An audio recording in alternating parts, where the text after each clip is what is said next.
in London and mentorship under Dr. Berg Glazer in the United States.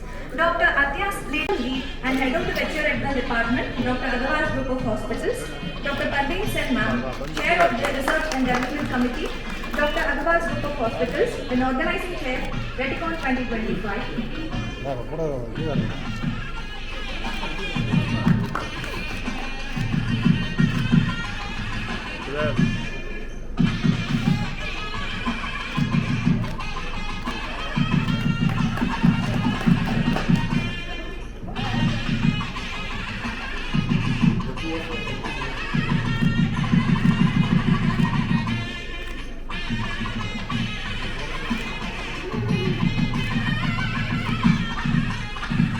Most importantly, people on the dais, absolutely thank you so much for doing this. Good morning. I wanted to introduce Reticon. This is our 15th edition of Reticon. It's taken 15 years to get here. So small round of applause to everybody who's been part of the 15 years. Back in 2011 when we started Reticon, it was just an initiative started by the Retina Foundation of Agarwal Group. The idea behind this was to basically bring forth cutting edge, new technology, molecules, discussions of a focused area of the eye forward called Retina. Over the years, Reticon has consistently showed that cutting edge technology, diagnosis, managing these vitreoretinal disorders, medical and surgical, now even hosting a hands-on wet lab, which is happening right now, where we have over 110 participants registered for that. We also have panel discussions and providing insights into seasoned and non-seasoned retinal budding surgeons across the world. We also have this year virtual talks from Singapore, UAE and US from Bascom Palmer, who are giving their talks on modern cutting edge technology that is coming in the retinal world to our audience who have come from all across India. And thank you so much for being here. I definitely have to extend a heartfelt welcome and thank you to these particular people. Dr. Parveen Sen, who has done exceptional work this year in the Reticon programming and ensuring that we have absolutely brought Reticon to the cutting edge of retina services across the world. Also importantly, chief guest, esteemed Honorable Dr. Kalalandi Veeraswamy. Thank you, sir, for being here. It's an extreme honor to have known you for all these years and for you to be here as well with us. Thank you so much.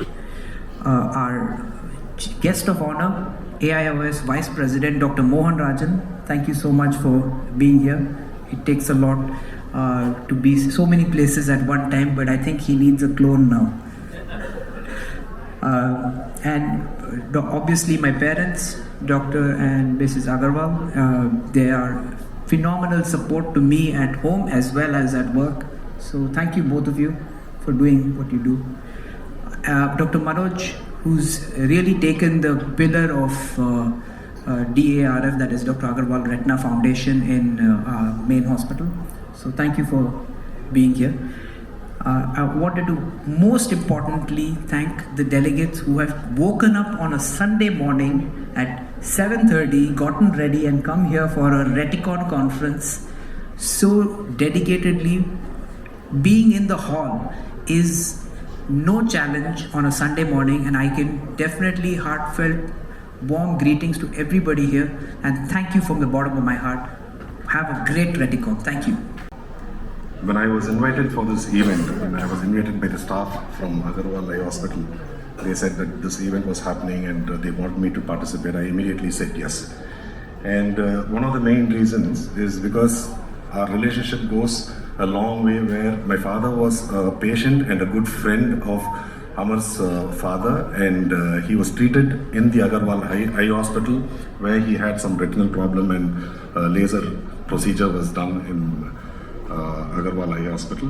And subsequently my father was also instrumental in supporting the hospital, where they had to develop the retina and the laser department, And they had even named one of the laser centers after him, Mr. R. Veeraswamy Laser Surgery Center, which I had seen earlier prior to it being demolished.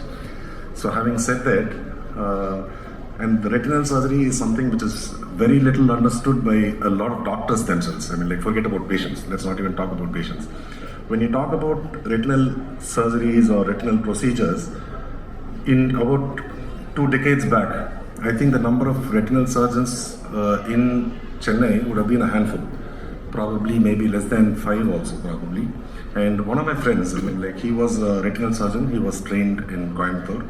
And through him, I came to know about retinal surgery at a much, much earlier period of time.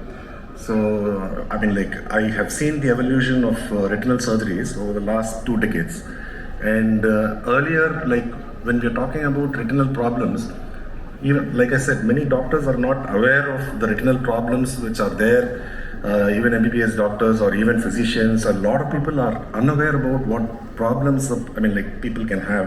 And this is especially true because if you look at the life expectancy of people in India, I mean, like, at the time of freedom, an average Indian life expectancy was about around 30 or 35. But today our life expectancy in India is about 70 years.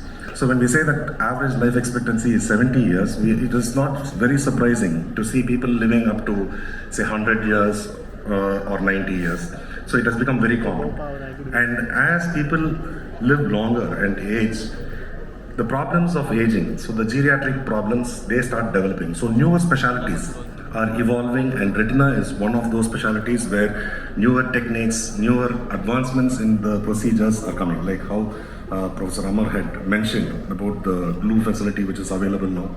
In fact, I remember the days when they used to do a cataract, when they had to make at least half the circumference of the incision had to be about at least half the circumference, and now they are doing it in a pinhole where they are able to, remove the lens through pinholes, multiple pinholes, where sutureless cataracts are becoming more popular and being practiced all over the country.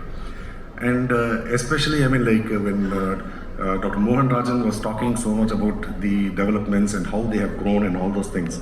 He also made one very particular remark about the hug, so which I'm sure that Amar is going to be having an early Diwali this today. He's going to be celebrating Diwali today at his house.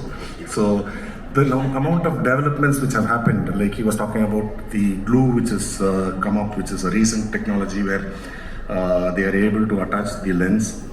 And in fact, like when I was discussing with my friend about the different problems which people have retinal problems, most common being diabetes and hypertension, where they have diabetic retinopathy or hypertensive retinopathy.